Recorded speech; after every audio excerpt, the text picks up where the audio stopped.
Mattingly from Ukiah, California.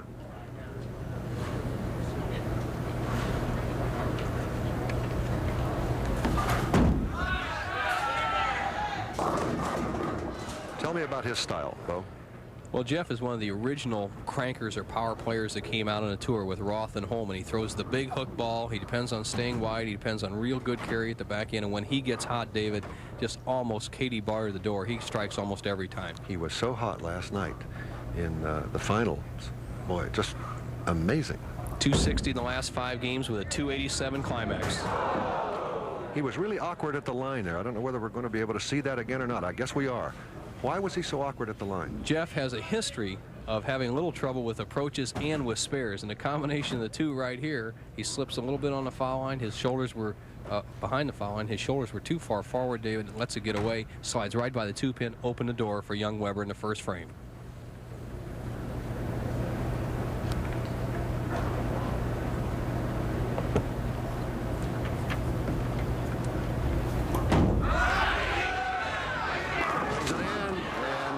Started that just like he did the last match.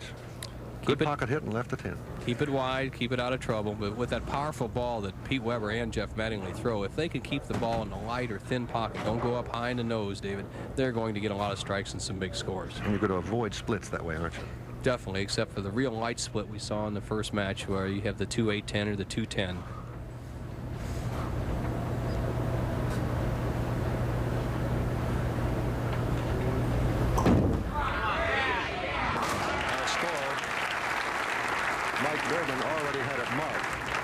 That Weber was plus 11 because Mike knows you should not miss that, and he didn't.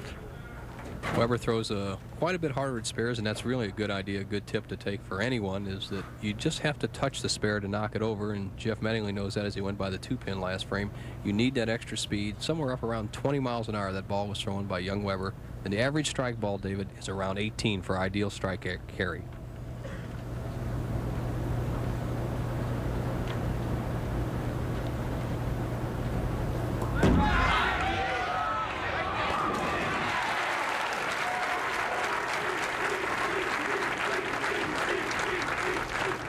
We may be having a young hero coming on the tour here. The crowd picking up the chant, Pete, Pete, Pete.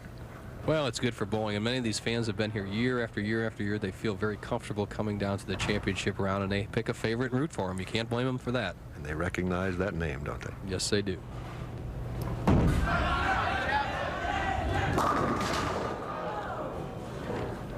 Good. Mattingly stayed up at the line an extra moment or two. And you look at him and you ask yourself, does he know why he did that, or is he trying to figure out why he did that? I think only he can answer that question. Jeffrey was using a hard plastic ball in practice, has switched to a urethane ball. For what reason, only he knows. We'll see what happens later on in the match. And it's 2 in a row. This is almost unheard of. Almost unheard of. But no curve on the ball at all. Try to throw it absolutely straight, almost like we used to call the old backup ball. I agree, David, but actually that is probably the best percentage of making spares, but Jeffrey's probably his blood pressure went up about 80 points when he slid by that second one. He threw too much hook on the first one, tried to compensate on that slid by. He's only got 18 in the second frame. You gotta wake up. And pulled it too much, got on the Brooklyn side. Well, Jeff is in what the players call possible buzzard position, David. If you get 3 strikes in a row, we call it a turkey, but if you get 3 opens in a row, we call it a buzzard. If he would happen to miss here, he would have the first buzzard of the season on the Pro Bowlers Tour.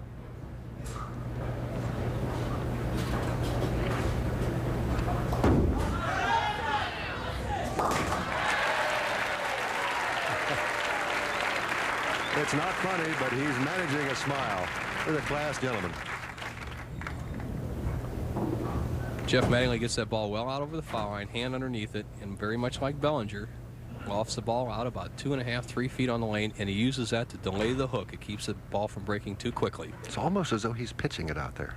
Well, he has that low profile, and he is underneath the ball with those powerful forearms. He does lift it out with his wrist, though. You don't want to just throw it out.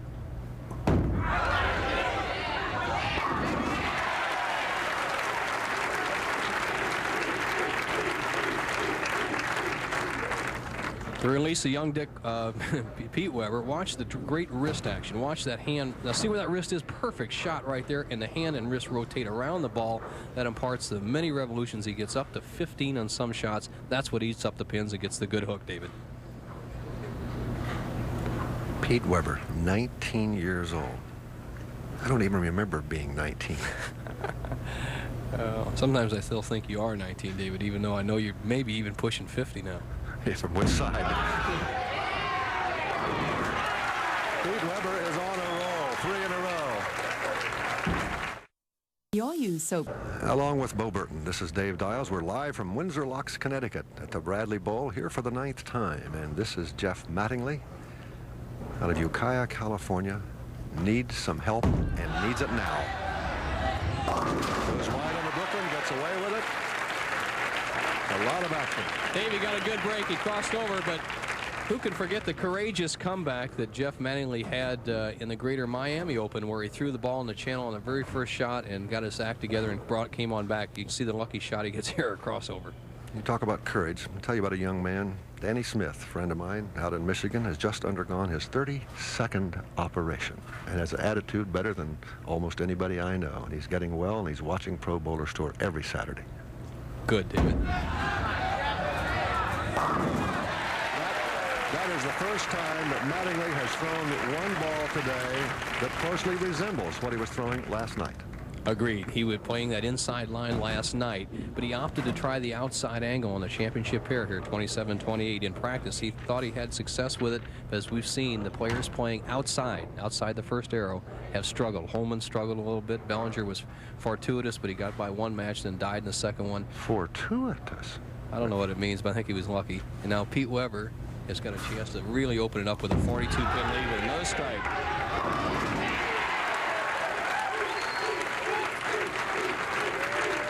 We hear the chant, Pete, Pete, Pete. Sissy must have got you a dictionary for Christmas or something, didn't she? You've been reading through that thing? Unabridged. It was very small, though. Fortuitous. Thanks, Prince.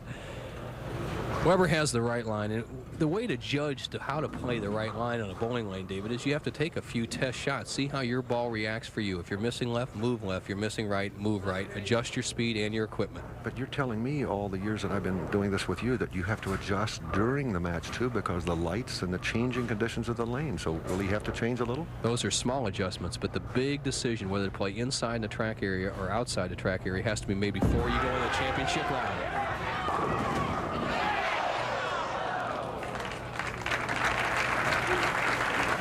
There's an example, David, of what you just said. As the lanes dry up, the lane conditioner gets the lane gets hooking a little bit more. The lane conditioner leaves the lane, and the ball breaks quite a bit sharper. That time, young Weber thought he was solid in the pocket and almost went high.